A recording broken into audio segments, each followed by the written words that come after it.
We now talk to Metro Manila Police Chief Major General Guillermo Eleazar. Sir, good morning. Thank you for taking our call. Yes, good morning, Ria. Sir, can you tell us more about the operation in Bulacan this morning that led to the death of suspect Leo de la Fuente?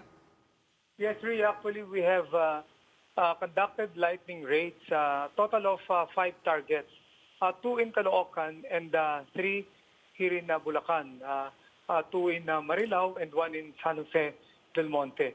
This is in connection with the reported kidnap-for-ransom cases of some BIR officials perpetrated by the syndicate group.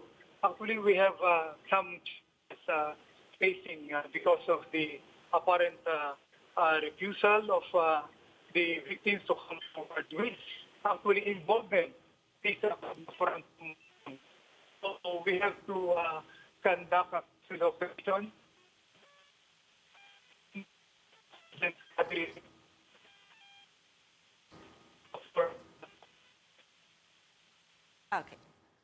Okay, we're trying to fix that line there with Major General Guillermo Eleazar, but what he has said so far is that there were 5 targets and they conducted several lightning operations. He said 2 targets were supposedly in Caloocan and 3 in Bulacan.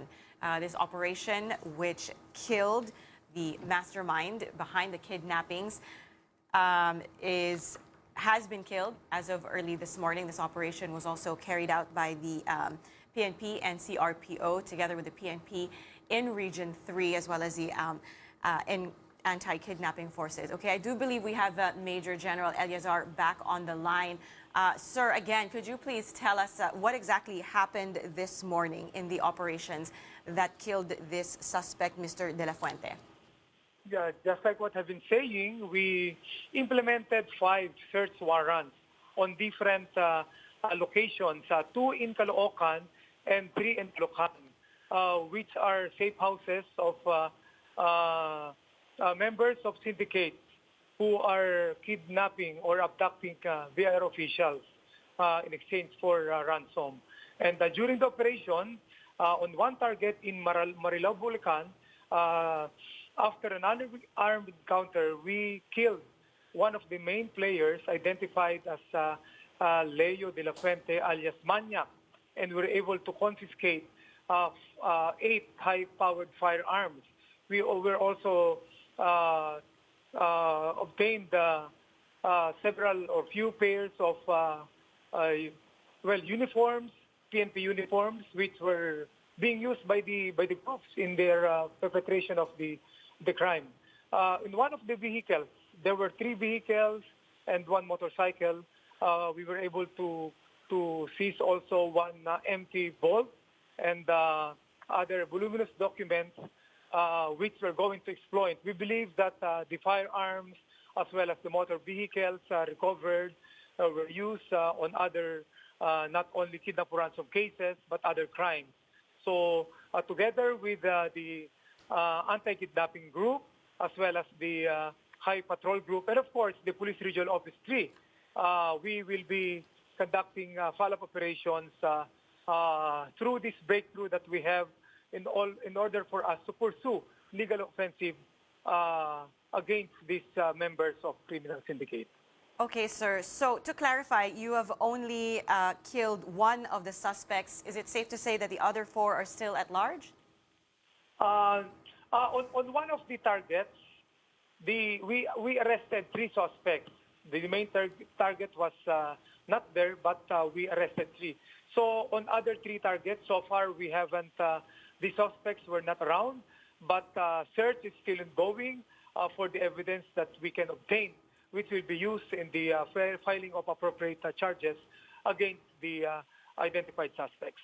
Okay, so you have 1 killed, another 3 suspects arrested, so 1 is still at large. Is that correct? Yes, for at large, probably we are still checking because we have identified 3 respondents on this particular case. But the other occupants that are present in the area could be arrested, just like what happened to the 3 suspects in 1 of the targets. Sir, what are the cases filed against them? We'll be filing cases against them in violation of uh, for illegal possession of firearms and ammunition, as well as explosives for those places where hand grenades were recovered. All right. Now, authorities have said that the suspect is part of that group that abducts BIR officials in exchange for ransom. Can you tell us more about their modus? How rampant is it? And do we know how many people have been victimized by the group's operations? Actually, Ria, we don't have complete details because of the apparent refusal of the victims to come forward to file complaints with authorities. This makes the syndicate emboldened to continue what they're doing.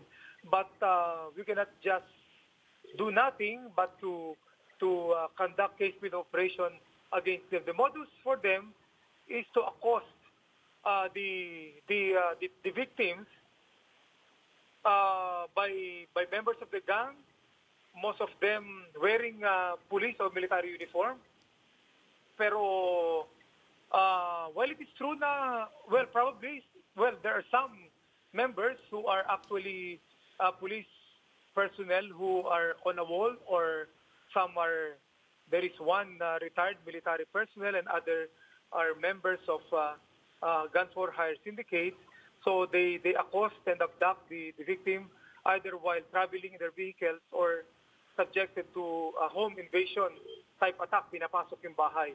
And then in exchange for a ransom, through himself or members of the family, sa kanila pinakakulang pag nakuha nila. So unlike the other common kidnap-for-ransom cases, hindi na ito pinatatagal pa. Kumbaga mabilisan lang. And that makes them emboldened, itong being non-cooperative of the victims, as what we obtained from information that we have.